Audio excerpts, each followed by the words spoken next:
welcome to our new tow truck. Gawa na yung isang tow truck natin. Ito may rampahan na siya, oh. Pwede na tayo magkarga ng kotse o kaya mga van.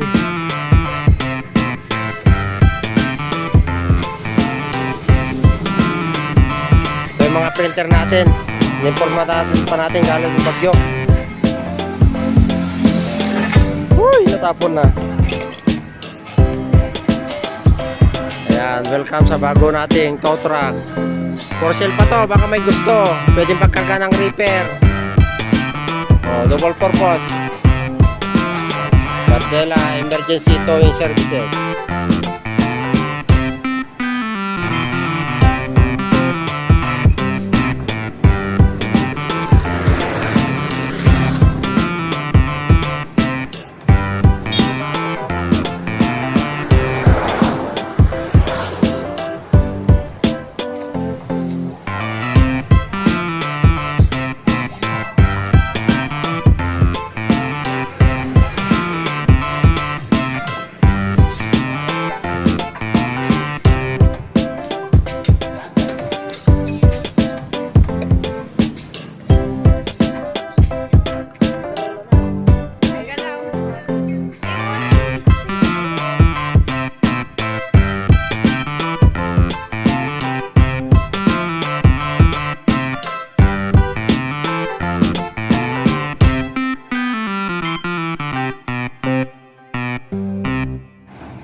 Ayan, inspection si boss.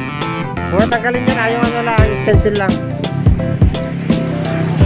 Pasado ba? Pasado? Our new tow car is coming to town.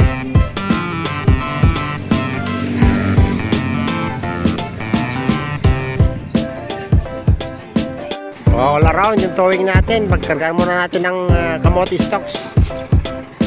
Grabe init, alas 12 ng tanghali, oh. Ito muna habang walang nagpapatoy. Ito na, ang dami na yung kamote stocks. Ito yung ginagawa ng floor ngayon. Kamote or kasaba. Dami, oh. Can be used as bread.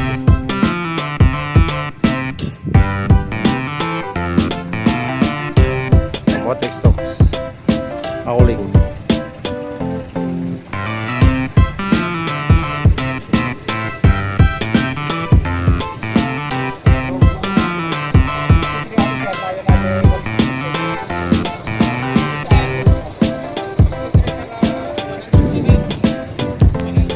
Hauling, kamote stocks. Oh, ang dami na, oh. Mas maganda itong itanim, hindi na kailangan abono. Netong-neto ka rito pag tutanim natin. Kasi sa mais, mahal-mahal ng abono ngayon. Pasubo muna si towing natin, magkarga muna ng kamote stocks.